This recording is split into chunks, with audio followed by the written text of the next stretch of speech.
Hey friends, hope you're doing well. Hope you got your coffee. I got mine. If you drink coffee, if you don't drink coffee, that's cool too. We can still hang out. It's 95 degrees, and I'm out here on the front porch. And I'm not sure how long I'm going to last this morning, but we'll see. But I'm glad you guys are here with me. I want to talk a little bit about Bob Dylan this morning. And Bob Dylan had a run-in with the police out in New Jersey in 2009. And it's kind of a fun story. I've never talked about this on the channel, but I figured it's about time for me to. This is from an ABC News article right after it happened. They interviewed a police officer. And it sounds like Bob was on tour in the area, and he went for a walk, and it was raining really hard, and I guess he had on raincoats and stuff like that, and saw a house for sale, and he was looking around it at night, looking in the windows and stuff like that, which is a little bit weird and suspicious. And some people called the police on him, and this Officer Buble, B-U-B-L-E, Officer Buble sounds more fun, so I'm going to call it that. I have no idea how you pronounce it. It says, this is Officer Buble talking about the incident. We got a call for a suspicious person, Buble said. It was pouring rain outside, and I was right around the corner, so I responded. By that time, he was walking down the street. I asked him what he was doing in the neighborhood, and he said he was looking at a house for sale. I asked him what his name was, and he said Bob Dylan. Buble said, now, I've seen pictures of Bob Dylan from a long time ago, and he didn't look like Bob Dylan to me at all. He was wearing black sweatpants tucked into black rain boots and 2 raincoats with the hood pulled down over his head. 2 raincoats. So I said, okay, Bob, what are you doing in Long Branch? He said he was touring the country with Willie Nelson and John Mellencamp. And so now I'm really a little fishy about the story. I did not know what to believe or where he was coming from or even who he was. We see a lot of people on our beat, and I wasn't sure if he came from one of our hospitals or something, Buble said, meaning like maybe a mental hospital or something. She asked for identification, but Dylan said he didn't have any. She asked where he was staying, and he said his tour buses were parked at some big hotel on the ocean. Buble said she assumed that to be nearby Ocean Place Conference Resort. He was acting very suspicious. Not delusional, just suspicious. You know, it was pouring rain and everything. And following her police training, Buble said she indulged him. She said, okay, Bob, why don't you get in the car and we'll drive to the hotel and go verify this. She said she told him. So I put him in the back of the car. To be honest with you, I didn't really believe this was Bob Dylan. It never crossed my mind that this could really be him. Buble made small talk on the ride to the hotel, asking her detainee, he was actually detained. All of this starts to get a little bit weird, but I'm going to just kind of try to pass that for the sake of the story.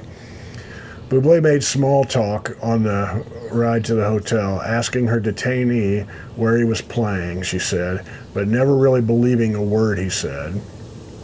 He was really nice, though. And he said he understood why I had to verify his identity and why I couldn't let him go. He asked me if I could drive him back to the neighborhood when I verified who he was, which made me even more suspicious. I pulled into the parking lot, and sure enough, there were these enormous tour buses. And I thought, whoa. Her sergeant met her at the hotel parking lot. I got out of my car and said, Sarge, this guy says he's Bob Dylan. He opened the car door, looked in, and said, that's not Bob Dylan. So we go over to the tour bus and knock on the door, and some guy answers, and I say, are you missing someone? I said, who's asking?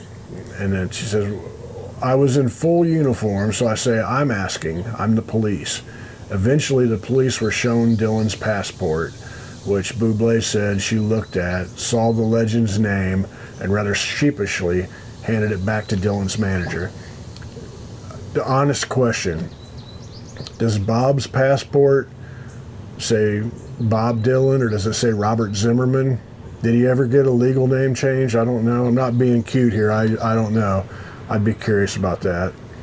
If I ever meet Officer Bublé, I'll have to ask that. But eventually the police were shown Dylan's passport, which said she looked at, saw the legend's name, and rather sheepishly handed it back to Dylan's manager. Okay, she recalled saying as she smiled, have a nice day. A police department source said Bublé had taken her share of good-natured ribbing from some of the older officers. To really appreciate the story from our end, you have to see Christy, one cop said. She looks like a 16-year-old kid next to this living legend. It was unbelievable. I'm gonna try to. I get a lot of weird vibes about cops just picking him up there, but two things. It's nighttime. He's looking in the window of a house that somebody lives in. That's not cool. That's not cool. And then the other point, they're probably worried. He's claiming he's a famous person. They're probably worried that he might be mentally ill, and be in danger to himself or something. So they're trying to do the right thing. That's the most generous I can be about it. Now, if you're not a famous person and you're in that situation, I guess you're in trouble at that situation.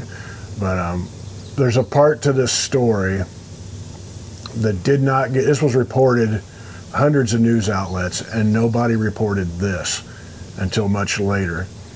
The street that Dylan was walking around on, looking at houses, it was the street where Bruce Springsteen wrote Born to Run. It was on one of those houses. And it's believed that that's what Bob was looking for. His tour bus was parked a half mile from there. He knew that, and he wanted to go see the house that Springsteen, wrote this great album, great anthems in. And I completely understand that, because that's exactly what I would have done. That's what I do when I'm on tour. When I find out I'm within walking distance of some interesting to me thing, I will go look at it. I guess the house that was for sale is the one he thought was Springsteen's house. I don't know whether it actually was or not.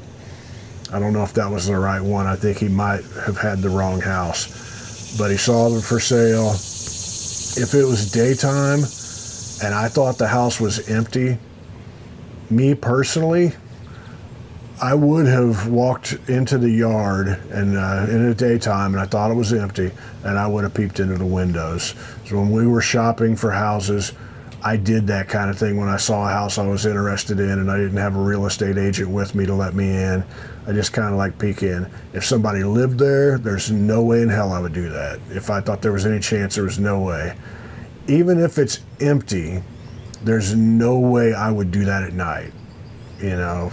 Just walking onto some property, looking in the windows, I would think either I'd get shot by a neighbor or somebody call the cops on me. It just doesn't seem right. But Bob, in the rain at night, and he's like, hell, I'm here. What the hell? He's curious.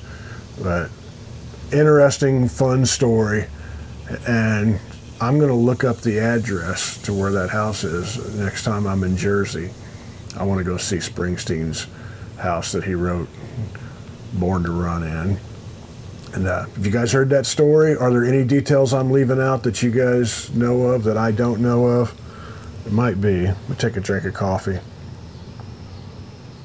I mentioned a week or two ago about how I saw something pop up in my Facebook feed, and it was really interesting and fun to me. I think it was the Ian Hunter tour, when I was touring with Ian Hunter. Pictures from that. Like they show you the memories. And it got me thinking, so I started going back and looking at that every couple of days, just seeing what happened, and then it'll show you this happened 12 years ago today, or I posted this 12 years ago today, 9 years ago today, that kind of thing. It's kind of fun, mostly. I was kind of surprised how much I enjoyed it, and it made me think, why don't I show some of those pictures here, and we'll have a little bit of a picture slideshow. So there was one that popped up from a tour this week that made me, it just brought back a lot of memories. I'm going to lead up to it. And man, through some form of digital chicanery, I'm going to try to put that picture right up here somewhere, or whatever picture I'm talking about. But so I guess right before I went for tour, I posted, anyone who says life, this is over the course of one tour. I think it's a week or two or something over in Europe. But right before I left, anyone who says life is short has never spent a week in Kokomo, Indiana. I'm telling you what, I got the zingers. All right, this first picture right here was close to Lismore, Ireland. Ballymore Eustace, I believe, is what it says here, but I don't know whether that's where it actually was or where I just uploaded the photo from. But it's beautiful. There's a little cabin there. The first time you go to Ireland, there's an idea of what you think Ireland looks like and how beautiful it is, and you don't always see that right off the bat. You know, there's beautiful things, but there's just not that Irish countryside. This is one of those places when you're like, oh wow, yeah, Ireland is absolutely gorgeous. And this was a morning there. I got up in the morning and walked around and took some pictures. I just said good morning from Ireland. Lismore, I played a gig there. It was a fun gig. I played there a few different times. A little bitty town. I believe Ballymore Eustace is what it is. Later that day, say sitting in a pub in Dublin, listening to old Irish men tell ghost stories. That is the good life right there. Sign me up to that. And this next picture, as we go through our slideshow, this is in Kilkenny, Ireland. I say sometimes you get to the gig early enough to visit a castle.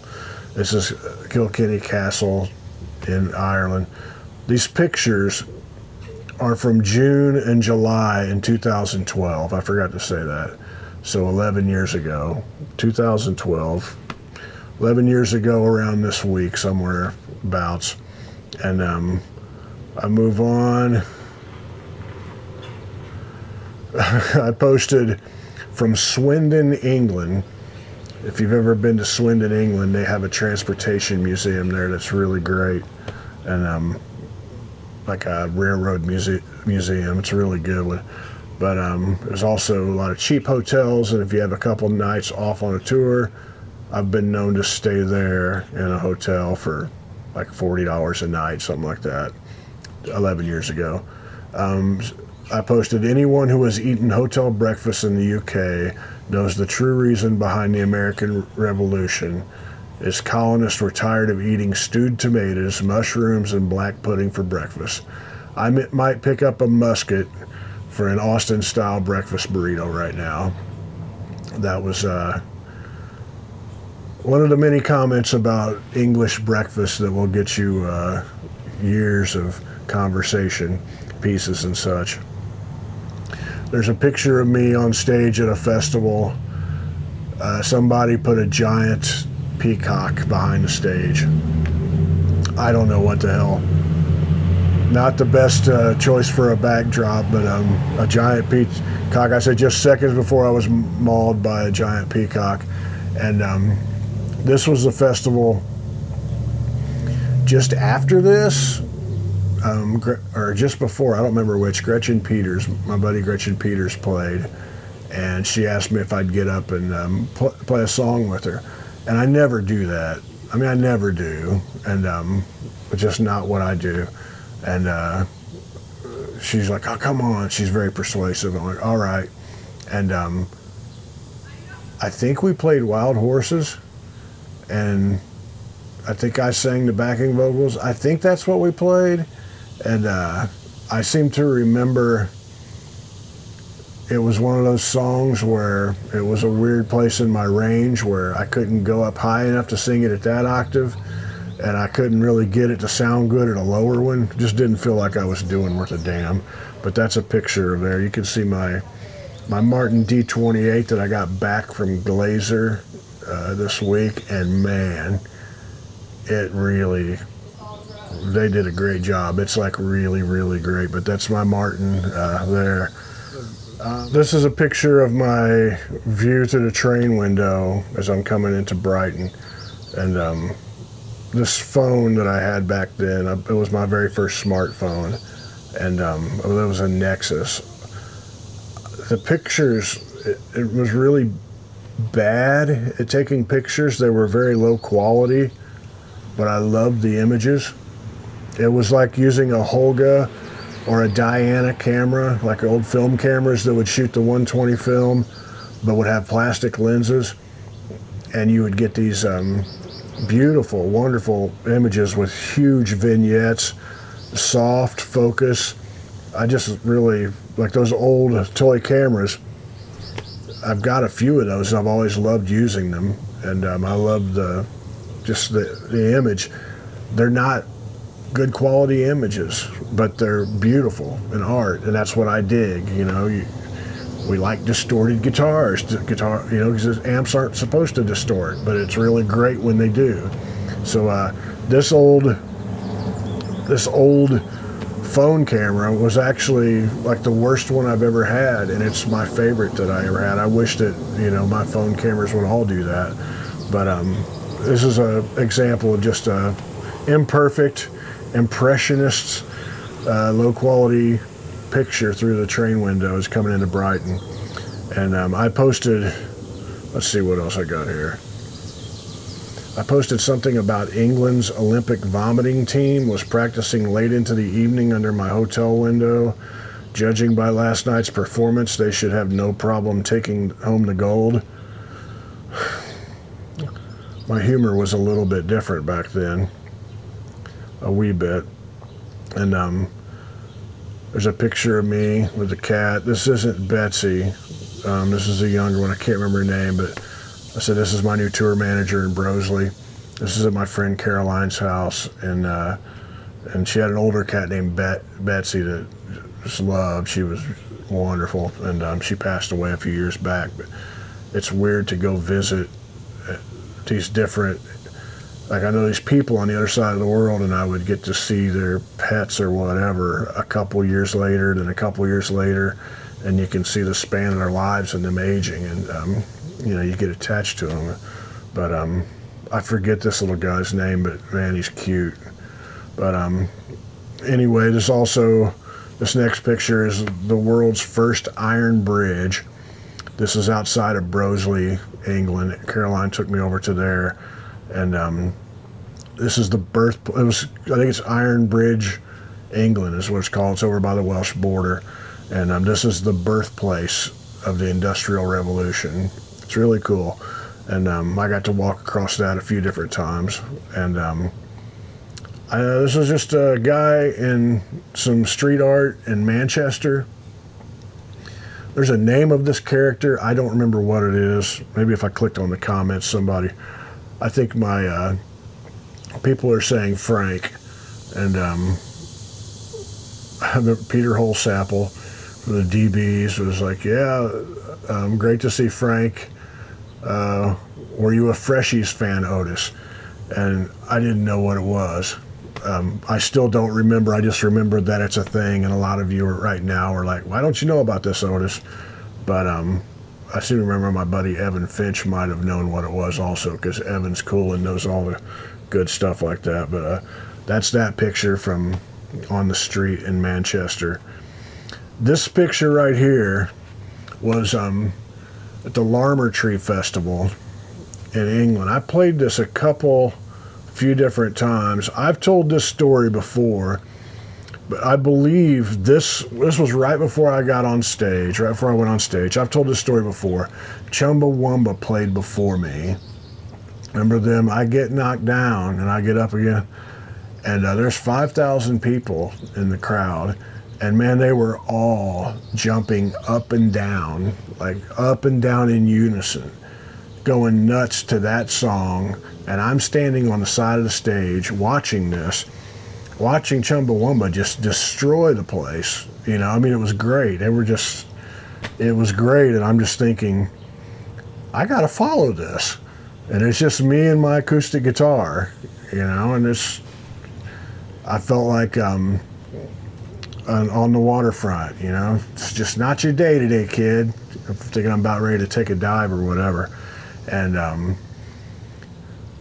a younger me would have tried to think of a way to make my set something much more exciting than it is, something that's not what I do, you know, the thing that this natural thing that I do,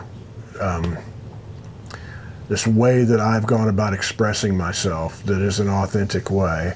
I would have abandoned that in hopes of winning over this crowd that was just enjoying this high energy party that Chumbawamba was bringing, and tried to be more like that so that I didn't fail. And I thought, no, man, I learned a long time ago, be who you are, and you might fail at that, but that's fine. It's all right. It feels, you can live with if you really did your best and it didn't work out for you. Because sometimes you play great and you lose. You know, you watch sports. You've seen people have great games and do everything right and you still lose.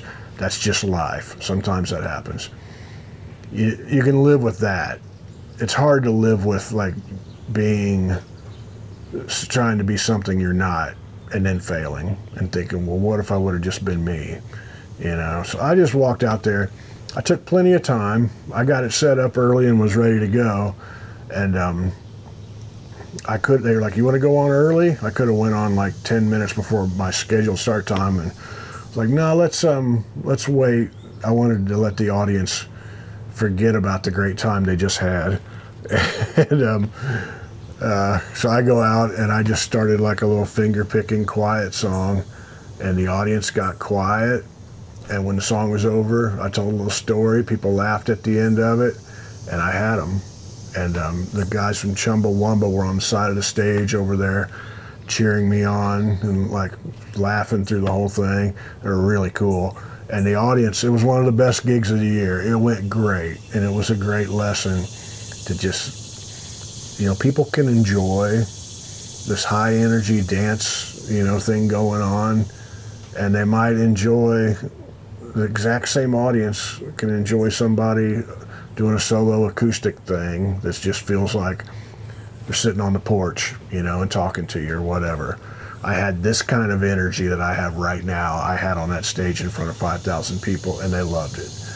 You know, so it's a good lesson. I've told that story before, but I think it's a story worth telling every now and then, because there's people out there that should know things like that, and you might not know that stuff. A lot of you have learned that lesson many, many times in your life. Some of you haven't, so I'm just sharing that. But that was the Larmer Tree Festival. And let's see. My taxi driver informed me, this is a separate post a couple days later. My taxi driver informed me his 70-year-old dad spent the night in jail for beating up a guy under 30. A 70-year-old beat up a guy under 30. He said the little punk had no idea my father was a former pro wrestler. The stuff you hear from taxi drivers, you know. I'm not advocating violence, but that was newsworthy and notable. And I'm in Amsterdam. This is me posting from Amsterdam. This is where the joke was born, I believe. Trying to figure out why the coffee shops in East Nashville smell like coffee, but the coffee shops in Amsterdam smell like Todd Snyder. That is a good joke, folks. That's a good one. I told that on the dates that I opened up for Todd Snyder, the tour, and people always laugh pretty good at that. If you haven't seen the Todd Snyder documentary, go watch it. I'll plug that. So this is the picture right here that got me going down this road. I don't know how to pronounce this. This is July 27th, 2012. This is a bouquet of flowers, a beautiful bouquet. And it says, a fellow gave me this bouquet of wildflowers at the end of last night's gig in Veenhuizen, Venhuizen. I joked that it's a good thing we're in Holland because this sort of thing might not be legal in Alabama. It's a good joke right there. The people of Holland loved hearing that. Anytime you can make yourself the butt of the joke, you know, so I'm like, as an American, I'm the butt of the joke or whatever. People like that. And I enjoy telling stories and jokes where the punchline is on me, like on stage and stuff. So it tells me, it lets people know, hey man, I'm not making a big deal out of this, you know. But these flowers were beautiful. This was a sold out gig on some farm somewhere in the middle of nowhere. I don't remember where it's at, and there seems to be this correlation between my inability to pronounce the name of a place. If I can't pronounce the name of a place, there's a high probability I'll do really well there. If I could pronounce it real well, probably not. So we'll say, what's a good example? Akron, you know, Akron or Dayton, Ohio, something like that. I can pronounce that easily. I probably couldn't draw 4 people in either town. But Wienhusen Schnitzel Schlagen or something like that, I could probably sell out an arena, you know. And then I could talk about how I don't know how to pronounce it, and then people will laugh or whatever. But this is the picture that started us down that road. And my friend Sandra, her and Luciano take care of all my stuff in the Netherlands and books the tours and stuff. I remember she took these flowers home and put them in a vase, and it was a good memory. It was a really fun time. And let's see. Okay, this is a couple days later. I don't know what gig I'm talking about here, but much respect to the practical joker that convinced the pretty girl to sit in the front row and pick her nose all through my gig last night. Pure genius. You'd think I would remember that, but I'm not sure where that was. And that brings us to, this was close to the end of the tour. I played a folk festival on the southern coast of England around Dorset, and I don't remember the name of it, and I feel really bad about that. I might look it up and put it somewhere, like the text here, but I don't remember. And part of the deal is they're supposed to get me like a hotel room, and sometimes you get to these places and it's a little more remote than you expected. And I was traveling by train, and somebody picked me up and took me there. I believe they took me from a pretty good distance. They picked me up like at a town. They sent a driver. Somebody from the festival came and got me, and from some other town or city, and brought me there. And when it was over, it was in the dark, and they would take me to where I was staying. And they described it as like a bed and breakfast type place. And it was dark. I remember we're driving through the countryside. It was dark out, and we pull in down this really long gravel like driveway, and it was a long one. And I couldn't see anything because it was dark, but we go inside a building, and there's like a room, it's a small room with a bed in it. And they're like, this is your room.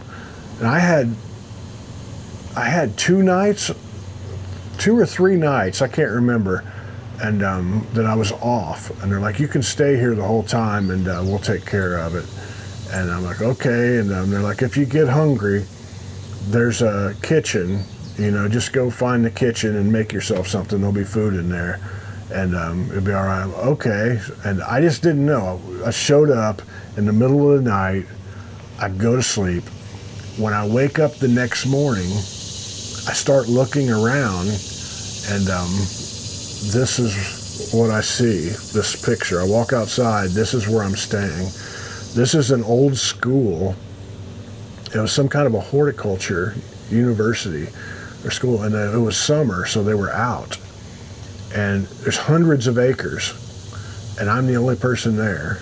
And this beautiful old, you know, Italianate looking, just beautiful old place.